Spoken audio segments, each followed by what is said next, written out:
strongly caution, the following programs are intended for mature audiences over the age of 18. These programs may contain some material that many parents would not find suitable for children and may include intense violence, sexual situations, coarse language, and suggestive dialogue.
Told you guys back.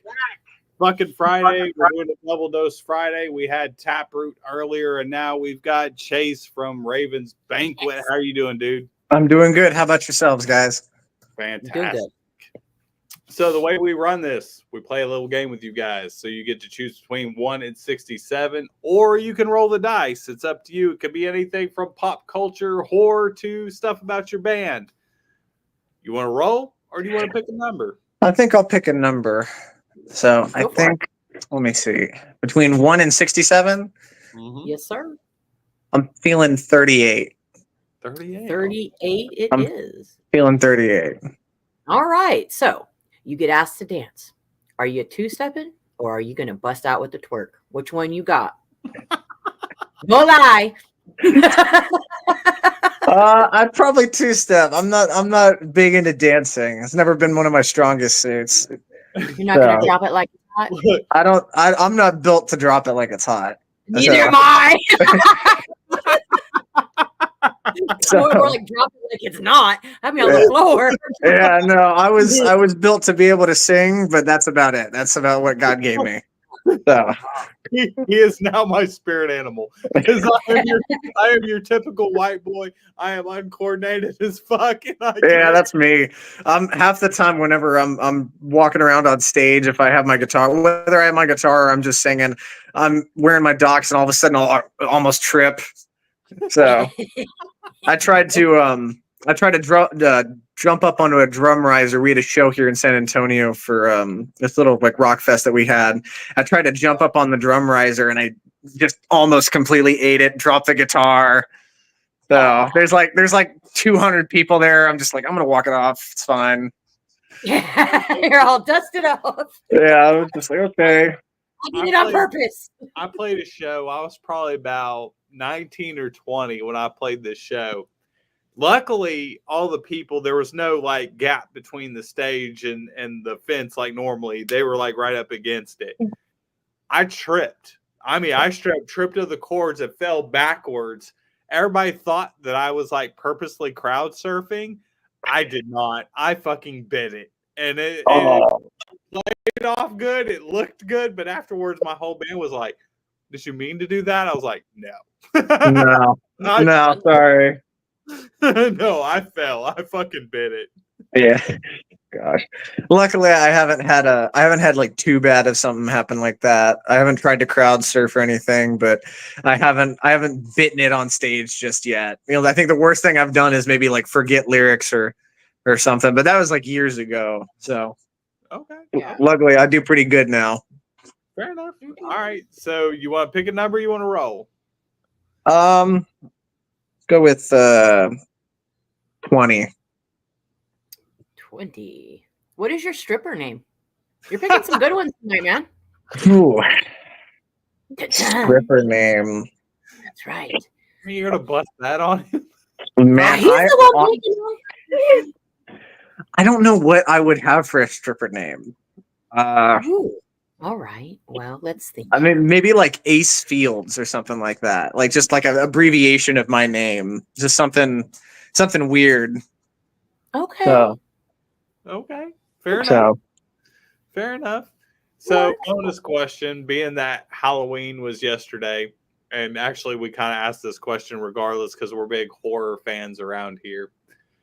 If you were locked in a house for 24 hours with any horror icon of your choice, who would it be? Now, you got to think, do you want to survive or do you want to die really fucking fast? that's a great question. My favorite horror movie personally is like Evil Dead and Evil Dead 2. I love I love Evil Dead. I love the whole scenario. But I don't think I would survive very long up against like the Necronomicon and stuff like that. So I would probably, I don't know, would Gremlins be kind of considered horror in a way? Oh fuck yeah! I could probably go against the Gremlins and survive for a night. Dude, So gnawing your leg off, little gremlins. they could. That is a possibility. I have a huge Gremlins collection, like huge, Mhm. like the He's a Funko big gremlin. Pop. I have a fucking Gizmo onesie. I've got the movie posters that are giant. That's Like, awesome. He actually wore the Gizmo onesie on one of our shows. So if you want to see Jagz in a Gizmo onesie, you need to go on their YouTube channel and go check it out because I about peed myself. It was funny. Oh, that's funny. I can't even remember who we interviewed. I can't either. I was too worried about laughing at you. So no, I haven't. I need to see the Gremlins though. Like I've caught bits and pieces of it, like whenever I've seen it on TV, but I've never actually sat down and watched Gremlins in its entirety. So like I kind of know the concept, but I don't know everything about it. So I got to go take a look at it. I mean, we're flying out 6 a.m. over here to go to Los Angeles to visit some family here tomorrow. So I'll probably have to watch that on the way out there. Dude, get caught up. Do it. And the animated series that's on Max is good too. I didn't know they made an animated series of it. Yes. There's an animated series called The Secrets of Mogwai, and it's basically takes you back to like where the old man in the first one, which if you haven't seen it, there's this old guy who owns him. Yeah. It takes you back to when he's a child and meets Gizmo for the very first time. And so this whole storyline, but it's all animated. So it's fantastic. I fucking loved it, and trust me, it's worth it. Yeah, I'll have to check it out. Yeah.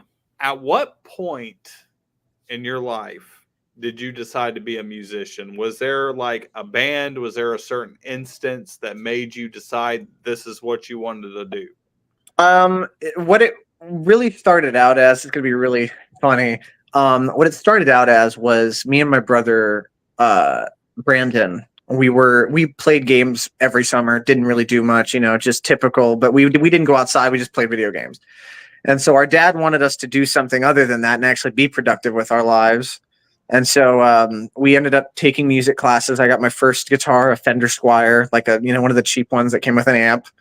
And my brother got a drum set, and we started learning our instruments and after a few years, we started up a band, and the band was called Quarantine. We did that for several years, and then ended up over time losing members. Stuff happened, COVID hit, and then we just decided to change it to Ravens Banquet. But overall, it actually started with our dad. He was very big into music. He comes from Los Angeles and was into that scene. He was like, I think he was one of the janitors at Capitol Records for when he was my age, And so he was surrounded by the music scene out there in LA, and that rubbed off on him into being who he is and his personality. And so it was a big thing in our household is music. And so it's always been very popular with us, and we've always listened to, like, you know, blaring music, wake up to music. But the starting out of it was our dad,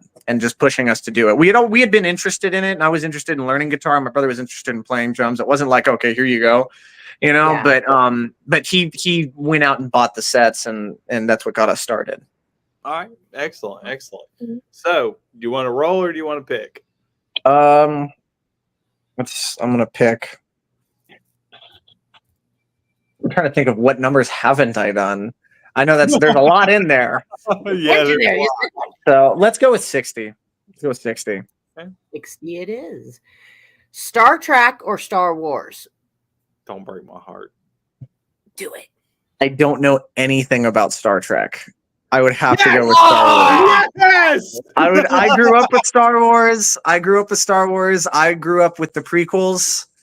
So the prequels to me are the best. And I never understood it when I was younger, because I never understood what, like, the difference between the prequels and the originals were. And so I was like, why do the prequels, if they're before, why do they have better graphics than the original one? And it never made sense as a kid. I mean, over time, you learn and you understand it. But there's something really funny with our household. But I have to go with Star Wars. We played the games. I remember, you know, we played the Lego Star Wars when it first came out on the PS2, and all the fun stuff that came along with that. So I'd have to go with that, only because I just don't really know Star Trek. You don't need to. It's worthless. Yeah. It's worthless. Fuck Star Trek. Yeah. I'm the resident, like, Star Wars geek. So when we ask that question, I'm like, God, don't kill me. Don't. Yeah. Don't. Who would be your favorite character from Star Wars? Oh, see, I have so many. I love Ahsoka. I loved the series that came out. I'm a big fan of the animated Clone Wars series. So I was a big Ahsoka fan. I love fucking Obi-Wan. His series was just amazing, and I hope they do a season 2 for Obi-Wan. Yeah, I thought it was pretty good. I think mine isn't necessarily like canon, but Starkiller. Starkiller is my favorite. Played Force Unleashed 1 and 2, and, you know, and those were just great games, and it was a great story. He's got to be one of my favorite characters. Yeah, there's a great there's some guy on YouTube that actually did a animated it's probably about 20 to 30 minutes long, but it's when Starkiller decides that he wants to be a Jedi and becomes good. Yes. And, like, the whole scenario of him, like, he's in a room and Vader comes in there and he was like, kill him. And there's like 30 or 40 stormtroopers in there, and Vader just leaves the room. And all of a sudden you see his 2 blue lightsabers ignite, and he fucking takes down the whole goddamn room. Yeah. Pulls the fucking door off the hinges and is like going after Vader. And it's like fucking amazing. Yeah, I think that was probably one of the best things about that game is as a kid, you know what the Force was and how they, you know, I'm getting super nerdy. You knew what the Force was and you knew how it worked in the movies, and then, like, when you went to go play that game, it was a completely different take on it. It was like the way that they portrayed it and the way the many different things that you could do were just amazing at the time. Yeah, see, I played like KOTOR and all that, and I did all that, and I'm a big fan of, like, the Old Republic comic books. Like, I was I love Darth Revan. Yeah. Darth Revan was, like, my favorite Sith, and he was cool as shit when he was a Jedi, and I'm like, please make a fucking live action of Old Republic. I was hoping they were going to put some Old Republic people in the Acolyte, and they didn't do it, and it just broke my heart. Yeah, I haven't. I never watched. I don't think I watched past the first episode of the Echo. I don't even know if I watched the full episode. I just something just didn't grab me about that one. I watched the Obi-Wan Kenobi series. I watched the Mandalorian. I watched the Boba Fett series. Yeah. I just couldn't. I didn't get into the Acolyte. So maybe I got to take a look at it again. Feel like Star Wars. So It was like I felt like I was watching like a fucking spoof of the Matrix, but Star Wars like it just didn't feel like Star Wars. yeah, Like you watch all the other series and the anime series and the live action and all of them, you know, they all feel like Star Wars, where Acolyte did not feel like Star Wars. yeah. I think it's probably what it was for me. Yeah, it just didn't give me that same. I mean, I watched the whole series, but just because I'm a giant Star Wars fan, but it didn't give me that, like, I didn't care. I know there's like a petition out for season 2, and I'm like, Yeah. Give me like a Vader miniseries or Anakin Skywalker, or fucking give me more Ahsoka and Obi-Wan and Full Mandalorian is coming out this summer. So I'm excited about that. Yeah, I'll have to watch that when it comes out.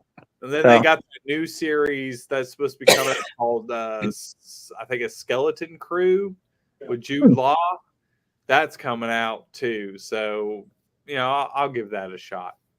All right. So do you want to pick a number? You want to roll? Hold up. I have a question.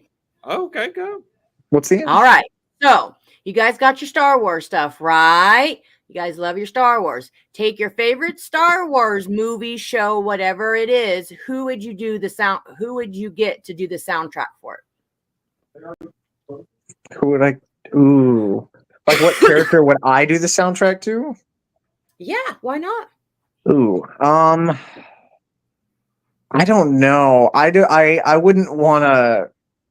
That's such high expectations if you choose like Anakin, or you know what I mean? It's such high expectations because the music that was already done for them was so very, very good and well done. It was well written.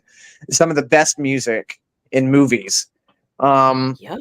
I think I could probably like maybe Kit Fisto or something like maybe with maybe a little bit of acoustic on the calmer side, but can then go into some heavy rock and some like metal.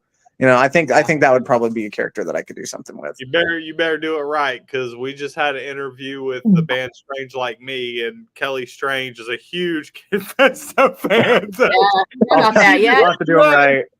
If you get a message from Kelly Strange, then you know, I'll be like, ugh.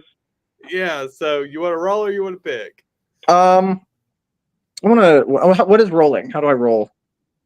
Just roll the dice. I got some dice over here, and I roll it, and you got 41. Okay, we'll go with 41. Well, this one is, where and how did you fall off stage for the first time?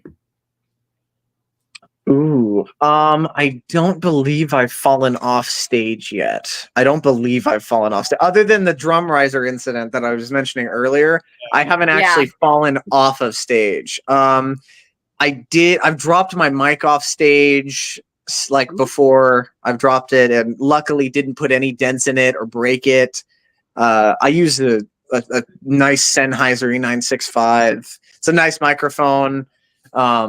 And I got told that like the ring on the inside of it, I guess it has like this gold ring, is very delicate, and to never drop the microphone so that way you don't break it. And like I had it for maybe a year, and then ended up dropping it at a venue called the Rock Box. And so the stage is about 5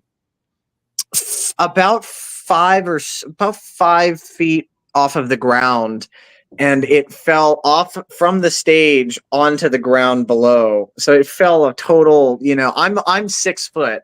So it's already 6 feet up, and then it fell off stage. So it fell about, you know, just under 10 feet, and luckily didn't break or ruin any of the actual sound coming from the microphone. But from then on out, I made sure whenever I had this microphone in particular, I have the holder that actually holds it, you know, not something that's a little bit more loose, like, oh, that'll just leave that there and tape it or something.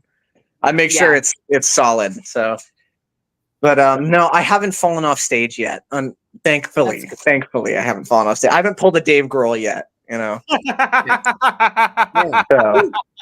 Damn, he had to throw a Dave Grohl punch in there. Nicely done. Nicely done. All right, so bonus question: if you guys could tour with any three bands within your genre, who would you tour with? It's kind of funny because like I don't really when we did an interview with I don't remember his name exactly, but we did an interview with somebody while we were at Rocklahoma, and he had this thing where he wanted us to describe the band without using genres, and his whole deal with it was like genres put you in a box, and that kind of made sense. And so for me, we kind of vary because we can play lighter, more melodic stuff, or we can get really heavy with our stuff.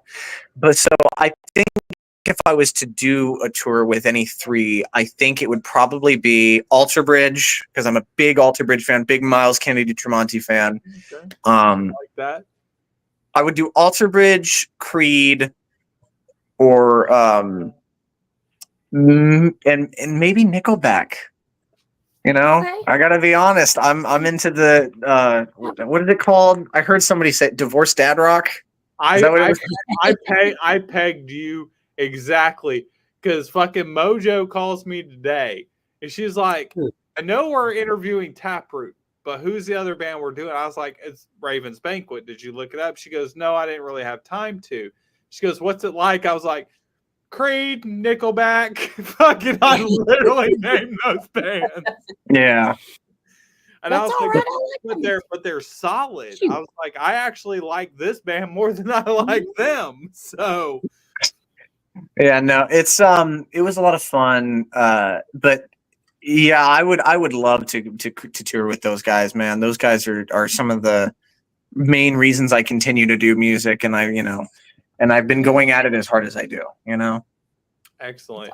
So the flip side to that question that we always ask, if you could tour with any three bands completely out of rock, cannot be anywhere close to your genre, who would you tour with? I don't think I know too many. No. I would probably do like Post Malone because he's really big. Yes. I do Post Malone. I don't know anybody. I really don't. I like maybe George Strait or something. Maybe a country. Throw in some country in there, and A little bit of Yeah. King. We got Sean Chain from Sister Kill Cycle in here, and he says a tour with them. Yeah, he's like, come on over here. They are fantastic. If you like goth rock and goth metal, look up Sister Kill Cycle because they're fucking. Yeah, I'll have to take a look. We played with a band about a year ago, maybe. And oh, goodness, what was their name? Makes My Blood Dance, I believe, was the name of the band. And they're like a goth rock. They're like it's almost like it's goth rock, but it's like kind of goth disco-y rock. It was really interesting how that went. I was surprised. I was like, I wasn't expecting what I got when I ended up actually getting to see them and watch them. I was like, this is interesting, you All know? right. Okay, I Pop got rock. you. So it's like I tell people, I would go for like sellouts. Like I would go like Taylor Swift, Post Malone, and The Weeknd. Yeah, The Weeknd would probably be cool. You know, I've seen. He did the football, not the football. He did the Super Bowl. He did Super Bowl that one year, and I thought that was a pretty good performance. So I'm not big into sports, but I did think that his performance was really good. You know, and I'm a musician myself, and I'm in a metal band. And I actually, whenever I go to start writing, which is going to lead into my question, I actually listen to non-metal bands. I don't listen to metal at all. Like I listen to like Post Malone. I listen to The Weeknd. I listen to a lot of like old school hip hop and rap like Tupac and Biggie and stuff like that. And I don't know why it is, but it just sets me in a different mind space. So is there a certain type of music or is there a certain bands that you listen to get in that mode to start writing for Ravens Banquet? So with writing in Ravens Banquet and with the band in general, it's a little different, you know. It's not necessarily, you know, I'm listening to music and I get this inspiration or or we're all just working on stuff. But I think a lot of the ideas that I have and a lot of inspiration comes from the Alter Bridge. I take a lot of inspiration from him. Their guitar playing, in my personal belief, every one of their songs just hits. Like there's not one song on any of their albums that I've heard where I'm just like, ugh, yeah, let's skip that one. Just every one of them is very thought out, very well done. And so I look up to them in the songwriting aspect of just wanting that same thing for my band. Is like, I don't want, some songs to just not be as good as others. I want them. I mean, that's, as a musician, you want that, Right. So for them, they've reached it with me, but another band that I don't think gets enough praise, Days of the New. I don't think that they get enough praise for how well their music is just thought out wise. Alter Bridge is very thought out in terms of vocal melodies and stuff like that, but Days of the New just has a very feeling bass on it. Yeah. And so for me, it's like listening to Days of the New gives me some inspiration on kind of how to do stuff a little bit differently. Like I've been messing around with this little acoustic thing, trying to figure out what I'm going to do with it, because they're very acoustic heavy based. But vocally, it's a lot of Miles and Tremonti is more of the guitar for me. But whenever I'm looking at like a full song and something that I want to resonate with people, it goes between the two. Okay. Fair enough. So you want to roll or do you want to pick? Roll. Roll we go. Woo! 31. All right. If you can bring back any rock star back to life, who would you bring back to life? Ooh. And why? Ooh. Just because he's cool. Just because you're cool, man. Don't give him the easy answer, Mojo. There's so many. There's several that I can think of, but I think I'd probably bring back Chester Bennington. I think he was a great vocalist. I think he didn't get enough time on this earth to put out, everything that he wanted to put out. I think he was, there's a lot of people like that got cut short, Chris Cornell's one of them. If it wasn't Chester, it'd be Chris. If it wasn't Chris, it would be Dimebag. There's so many different ones, sadly.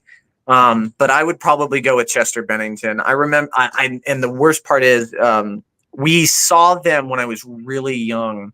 We saw them at what they had down here was River City Rock Fest. They don't throw it anymore. But we ended up seeing them, but I was too young to remember it. So I don't remember getting to actually see him before, before he died. So I would probably choose Chester just because he resonated with so many different people and his voice was just unique. Definitely. I think I've seen things where it's like he was the voice of a generation, and I think he was to some extent, I think he was definitely the voice to a lot of people. So I would probably choose Chester. Just easy choice. See, for me, it would be, and it's crazy because I'm a big metal guy, love metal, but it would be Bradley Knowles for fucking Sublime. Oh, yeah. I was a huge Sublime fan when I was a kid. That was like one of the most like non-metal bands that I listened to on like a constant basis was fucking Sublime. Yeah. Now, yeah, they're a good band. I haven't listened to a lot of their stuff. I remember we used to cover Santeria. We used to cover it when we were in another band, Quarantine. We used to cover that one. I don't think I ever covered it too great. I don't think I lived up to that. But it wasn't an easy song for me to sing. I was I was 16, 17 at the time when I was trying to sing it. So I'm still going through voice changes and stuff. So. But I did my best, Understandable. So, bonus question: did you ever watch? I know you're probably a lot younger than we are. So, did you ever watch Beavis and Butthead? I don't know if I've ever actually watched a full episode, but I do know of Beavis and Butthead. I have watched clips and stuff online. My dad really watched it when he was younger. Yeah. My eldest brother, Justin, probably watched it. I don't think I was that. I don't think they were showing it on TV when I was watching cartoons. That question. All right, so moving on. Do you want to roll? Oh, my kids are gonna know that one. I tried. I tried. No, but it is a funny show. Beavis and Butthead was a funny show. So It is. It's funny. no, the one that my dad likes to bring up all the time is Ren and Stimpy. Oh yeah. Yeah. Stimpy. He goes, "You don't know how gory that one was, and all the weird stuff that they would allow on TV with that show." The bad thing is, I'm probably close to the same age as your dad. So. Oh goodness. Cool. So you want to roll or do you want to pick? I want to roll. I'm having fun with the rolls. All right. All right, let's roll it. 21. Best band memorabilia that you can get in your mind. Because I think everybody has a different. Best band memorabilia. You got to be specific. So what's the best memorabilia you could get, like, at a show or buy? Do you feel like it's like guitar picks, drum heads, sticks? If you were a fan out on the stage, like watching the show, what would you think would be the best thing to get? Is it a set list? Is it drumsticks? Is it a guitar pick? I think a signed set list would be good. For me, back to Alter Bridge, we had gone to see them about a year ago. And I was in line getting merch, and they had several microphone boxes, and I joked around with the guy going, "Can I take one of those?" He's like, "Oh yeah," and he brings it up, and it's the SE7 or S7 microphone signed by Miles Kennedy, and it was going for the same amount that you could get unsigned. That was probably the best band memorabilia I've been able to get. It was something that was signed that I ended up using that microphone. It was really cool. Which I've been meaning to like get a little thing for that box, so that it doesn't I don't accidentally rub off his name. But yeah.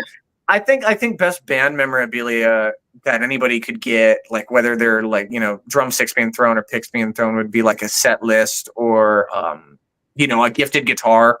Creed did that at their last show that we went to go see. He gave a kid a guitar. It'd be something like that. I think that's probably one of the best things that you could get. Maybe would probably be one of their guitars. Yeah, I would die. Yeah, I would die. That's it. I'm leaving. That's it. That's all I needed. Yep. All I would need is something from Marilyn Manson like that, and I would fucking just completely fall apart. So I grew up a huge Manson fan ever since I was like in fucking elementary school.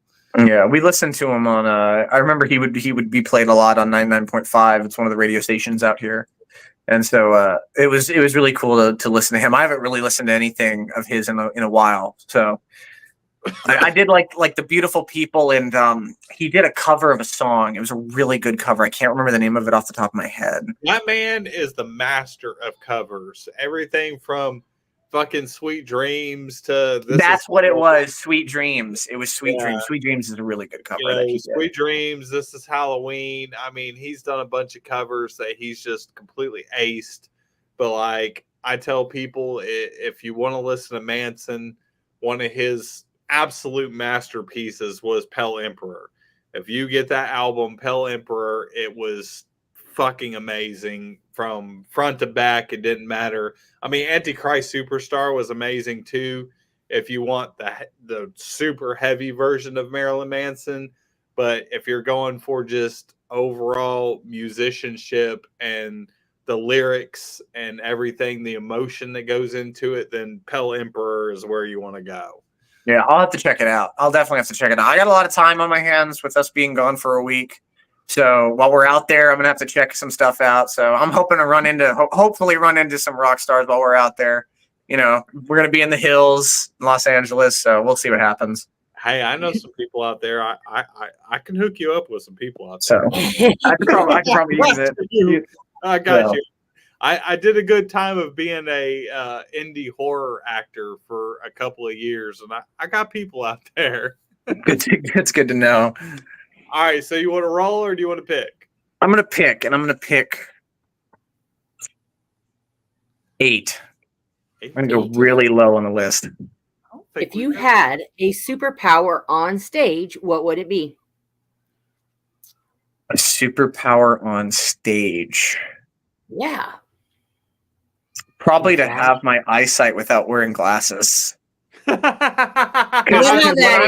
Because when I'm on stage, you know, whenever we're practicing and stuff, because I'm not moving around too much and I'm not like, you know, getting all rowdy, I have my glasses on. But as soon as these glasses come off, I can't see out of this eye. I'm like trying to play the guitar and not mess up while singing. You know, I'm like, all you beautiful people, you know. I can't see you. Because like my band, we play masks. And so I can't wear my fucking glasses. Oh. And I'm blind as a bat. So like seeing the crowd is like it's just an array of colors. Yeah, it really is. I mean, I don't think anybody understands what it's like being up on stage if you can't fully see, you know, if you don't have 20/20 vision. It's not like you see this masses of just people and stuff like that. It's more of like you see the first few up in front of you and then everybody else kind of like a blur. You just see hands going up, like, you know, you see the symbols and the hands, but that's about it. You're like, okay. Yeah, no, like I've played before in the past and I've got off the stage and one of my, you know, band members come up. Did you see that girl's titties? I'm like, no. No, sorry, didn't. All I see was just blurs of colors. So yeah, if you all been naked, I wouldn't have known fucking anything. Yeah. So all I'm doing is fucking hoping to hell that I hit all my notes right. So I know. That's me all the time. I'm just like, please hit the notes, hold them out, don't mess up on the guitar, you'll be fine. You know? Yeah, exactly. So, God damn it, I had a fucking question now. I'm totally oh yeah. Got it. So a question we usually ask everybody, and especially being that yesterday was Halloween. If you're locked in a house for 24 hours, what horror icon are you locked in that house with? Now you got to think. Do you want to survive or do you want to die really fast? Mm. So I know we had answered this question a little bit earlier. And it was it was the Gremlins. I had said, I think that it was the Gremlins. Okay. My bad. I thought I frickin' forgot. If I was to do another one, it would probably be Pinhead, though. Ooh, that one hasn't been said yet.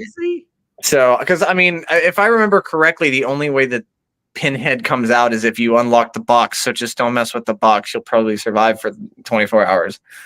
Okay, that's the point. That's smart. I'm sorry. I totally forgot I asked that question. Oh, that's a good point. It's all right. It's been a rowdy day for me too. So I was like, gosh, when I got that call, you know, before we started, I'm like, he's like, do you remember that? You know, I just got the alarm that, you know, the interview is going on in like a few minutes, and I was like, oh gosh, and I'm like trying to get on here and make sure I'm all good. So no, it's all good. No, I got you. So you want to roll or do you want to pick? Roll. Roll we go. We're gonna go with 16. What song brings back good memories of your childhood? Ooh, man, there are so many. Because, like, you know, we would listen to. I think I would probably go with some of the first songs I ever remember hearing would be Spoon Man and Them Bones. Those are probably two of the ones that bring back good memories, because they're some of my first rock memories that you know, when I was a kid, is the songs that I remember. And they're always just good songs, you know, no matter what I'm doing, they're just a good song to listen to, whether you're in the gym, you're walking, you know, you're getting ready for a show. It's just, they're good songs. So I would probably say that is a song. Those songs bring back good memories. So. That's not bad. Alice in Chains always brings back memories of, you know, my fucking childhood, because Alice in Chains was huge, and that was back when Lane Staley was still around at that point. Yeah. And I actually got lucky enough to see Alice in Chains with Lane Staley. gosh. I wish I could. I wish I could see him. I wish I could have seen Audio Slave and Soundgarden. I did see Soundgarden. I actually seen Soundgarden 2 weeks before Chris Cornell passed away. Oh man, that At sucks. Welcome to Rockville. I mean, it's awesome you got to see him. It sucks that it's like 2 weeks after, but Yeah, I remember regrets was never getting to see Linkin Park with Chester. I never got to see that. Yeah. And I never got to see Dimebag Darrell. Yeah, I wasn't a super big Pantera fan myself, but I started listening to him recently. My guitarist is really into that, and he's really into he got into guitaring from Avenged Sevenfold and Dimebag, Slayer, and all those bands. He's now up to like Dream Theater and listening to that. Dimebag is definitely was one that would be really cool to see. Just his guitar playing and his energy. So I had tickets to see Damage Plan. Like 3 weeks after he was played, where he died in, I think it was like Ohio, I believe is where he was murdered. I had tickets, and they were playing close to where I was living, and I had tickets, and then he got fucking killed. And I'm pretty sure that I was in tears for about 3 weeks. I could see that. I would probably. The closest thing to Pantera that I could see was Damage Plan. So I got the tickets to Damage Plan to go see him. And then that shit happened, and I was like mortified. Yeah, I couldn't imagine that happening with like some of the main people that I listen to. And the artists that I listen to, if I had a ticket to, especially with ticket prices now, like, oh my goodness, like if I spent that, if I spent $500 on a ticket to go see, let's just go like Stained or something, and like they're like one of the artists I really like. I went to go see Stained, and he just ended up dying like a week before the show. I would be so upset about that. I'd be like, oh my goodness. Yeah, that'd be awful. That would be fucking rough as hell. Yeah. So going into that, if you could put together a show, doesn't matter dead or alive, what bands would you put together? And I need 5 of them. Five bands. Ooh, we haven't done this show. 5 bands to put together. What 5 bands would you put together for an entire show? So is the show for myself? Am I on the show, or am I just going to see the show? You know what? Let's put you on the show. Okay, I'm on the show. Okay, now I have to make sure it matches my style. You're opening for 5 bands, and they could be existing or dead. It doesn't matter. You could resurrect whoever the hell you want. You're opening, and there's 5 bands that you're opening for. Who are you opening for? I would probably it would be Alice in Chains with Lane Staley. It would be Alice in Chains with Lane Staley. It would be them. It would be like I would want to do Breaking Benjamin. Definitely would want to do like Creed. Let's see, Breaking Benjamin, Creed, Alice in Chains. Goodness. 2 more. 2 more. Maybe Led Zeppelin. Oh shit! Oh, I did not see that coming. Maybe Led Zeppelin. Cool. I think Led Zeppelin would be good. Young Led Zeppelin. And final person, man. I'm trying to think of. I'm just gonna throw this out there mainly because I would want to see them live. Mary Clayton, which would not be like anywhere near in those genres. And for anybody that doesn't know who that is, on the Gimme Shelter track by the Rolling Stones, she's the backup singer in that track. And I thought, and in my opinion, that's some of the best vocal work I've heard, is just her backups in that song make that song. And her own stuff is also really good. She's got a lot of soul, and she just really puts the emphasis into it. I remember, and the reason I found out about her was through they did a documentary on on Motown and all of the backup singers and all the people behind the scenes and the music. You know, people that did stuff with Elvis and the Rolling Stones, and there's a really good documentary. I cannot remember the name of it off the top of my head. It was like several years ago, but I would probably do her just because I would want to see that. Yeah, That's fair enough. good Fair mixture. enough. All right, so you want to roll? You want to pick? Let's pick 27. 27. Oh, well, we talked about this a little bit, so we're going to get another one. If you can wear a onesie on stage, which onesie would it be? Ooh.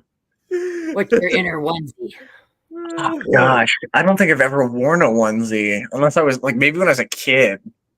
Come on, you on stage. I'm going for Scooby-Doo, just so you know. Oh, yeah. Scooby-Doo, okay. So, if I was to wear a onesie, I don't know. I feel like Luigi.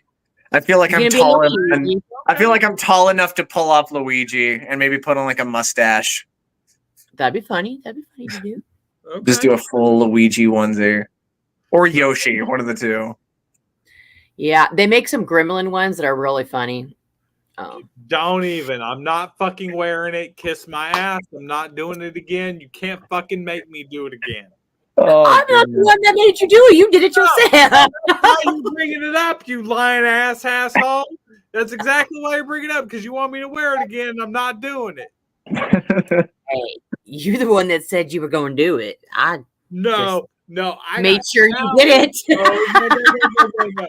I got challenged by Haunt the Sleep, and I fucking did it, and it was goddamn horrible.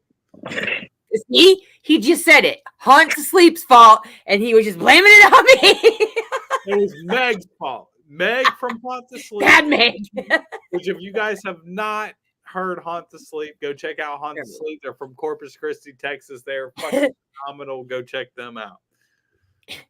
I'll have to, man. We need to get down in Corpus. We've been playing. I mean, we've been playing San Antonio for years, and now we're we played Houston, Dallas, recently, Biloxi, Mississippi. The most recent out of town show was obviously Rocklahoma. So we've been meaning to get down to Corpus though. So that is definitely one place that we've been trying. We need to start looking forward to. Oh, well, if you ever want to play the East Coast, let me know. I know people. Yeah. In there. All right. So you want to roll or do you want to pick? No, let's go with a roll. Gonna roll 54. Oh, you're gonna rock, paper, scissors with Jagz. He sucks at this game. What? No. Ready? Rock, paper, scissors, shoot.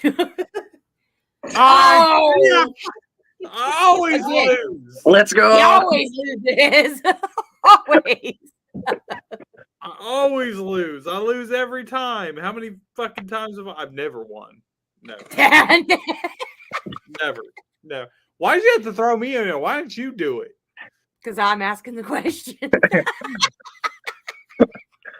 No, I've never been that great at rock paper scissors most of the time. So I'm good. I gotta win. You're like, yes. Yeah. Whenever it's like whenever me and my brother are like, okay, who's gonna go out and get food? Yep. I'm like, dang, I'm always the one going out to get food. Oh no, that's what fucking Uber Eats or the fucking all the other little apps are for. Yeah. No, we live out in the middle of like. We don't live like in San Antonio. We live outside of San Antonio in a town called Lavernia. So for us, it's like we're kind of just out there. So we have to go out and drive 10 minutes into town just to go get something to eat. So yeah, I have a spot on every corner around here. I'm like right in everything. I wish. Yeah, because she's out in San Antonio too, or outside of San Antonio. So. Oh, where outside of San Antonio are you? I'm right by SeaWorld. Oh, okay. Well, nice. And then I come into town about once or twice a year because she's actually my cousin. So I come into town ever so often. I'm actually trying to come into town in December to go see Surge because they're playing at Fitzgerald's. in Yes. December. So I'm trying Nice. to get them. Yeah. So, all right, next. Awesome. You want That's to roll, awesome. or do you want to pick? I'm having fun with the roles. I'm really enjoying this. Ooh, This is so all much right. fun. Sweet. 35. Did you go to school or were you self-taught in music? Ooh, I was taught by several different teachers. I was taught by his name was Christian Tristan. He was my first ever guitar teacher. This is his actual name. I learned from him for a few months, and then he ended up, I think, moving to Europe to go to school for guitar and music. And so then I ended up going with my old school music teacher, Manny Santos, who I didn't know really played music until that, that point. And so learned from him for years and years, and then kind of got out of it. And in terms of the teaching aspect of everything, got out of it for a little bit, and then started learning from Ronnie Jarzambek. He was teaching me for a little bit over at our studio that we have, and was learning from him for a while, and then have just been kind of not really self-teaching myself, but more of just like working on songs and learning from experimenting. Yeah, definitely taking little bits and pieces from everything to make your own little mixture of who you are. Yeah. So, and that's definitely one of the best things about being a musician is a lot of people have similar influences, but in the aspect of who they become as a musician just can vary so differently depending on who you listen to, like back to the 5 artists that are alive. I got all the grunge, and then I have some heavy, but I also then go all of a sudden to Motown, Mary Clayton, which nobody would ever really expect. So it's definitely, it's one of the best things about it is just getting to see what makes an artist, and all of their influences. Oh yeah, I think influences are important. You learn something from each one of them. We can both sit here and listen to the exact same song and get 2 different meanings out of it. Yeah, that's the best part about it. Is it's your own interpretation of the song. Now, hopefully, every artist wants this, but hopefully it's a positive interpretation. My goal as an artist, which I think is many artists' goals, is I want to put something out there that people can connect to, and that they can get their emotions out through. I want to be your emotion for you, because I've been in spots where I've been, upset, depressed, or, just angry, and listening to like metal, or, listening to something that's got a little bit more soulful stuff in it just helps you get that out. And so I think that it's definitely one of the biggest things about it is just trying to have somebody interpret it and feel it the way you'd like them to. And so that, like that's my biggest thing as an artist. If I never got paid for anything, is as long as I know that I changed somebody with some lyrics or a song and it, in a positive aspect, that is the most blessed thing that can happen. That's honestly the most blessed thing for me, is being able to hear that. Excellent. So for those of you watching, we're actually about to play a music video from Ravens Banquet. But before we do that, where do you guys like to convene with your fans? What's like the social media that you're most active of? Where can they get your music? And importantly, if you have merch, where can they get your So all of our socials are mainly Instagram and TikTok. I'm trying to get into the TikTok scene. But Instagram is where I usually have our updates, and I post about it almost every few days. I post on the Instagram. Actually just posted today our official video for our song Weightless that just dropped. I posted that earlier and was posting about how it was out. So Instagram is definitely one. Facebook, TikTok, all Ravens Banquet. We also have a website that you can go to, ravensbanquet.com. You go on there. We actually have a calendar, a live calendar that I will update personally, that with any show that's coming up. And I'll put it on there so that you can always go and check it, you know? So for music, just almost all streaming platforms, you know, Spotify, Apple. I don't know if Google still has their music system. I know Amazon does. Amazon. So on just about everything, you can go and check us out. And unfortunately, for the merch side of things, we do have merchandise. The only issue is selling it online is a little bit costly. So we sell our merch in at the shows, you know, whenever we're playing. And one of the most recent, I'm packing it, but one of the most recent shirts that we had made was this. It has our band name on it. It's a really cool design. We actually had this made just before Rocklahoma, so we had some new merch. So, Awesome. you know, the last show we gave out, you know, all for the first, I think it was 15 to 20 people that showed up. We gave out free, you know, the free new shirt, you know, for people. And so it was a really good time. But that's some of the merch that we have. Unfortunately, it's not online yet. But, you know, go check us out. Go to one of the shows and you can definitely get yourself some merch. We're definitely working on stickers and some more stuff right now. All right, well, stay with us, watch the show, and I will actually help you with that after the show. But anyways, you guys check out this video from Ravens Banquet. It's a song called Razor. We will not be back until Monday. So Monday, I don't know who the Innocence Torn. Who? Innocence Torn. Okay, so we got Innocence Torn on Monday. And until then, we love you guys. Thank you for joining us tonight. Go check out Ravens Banquet. Go follow them. Go show them support. Buy some fucking merch. I'm going to actually help them with merch after this. So I love you guys. We're out of here. Here's their video, and we're out. Thank you, guys.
Just want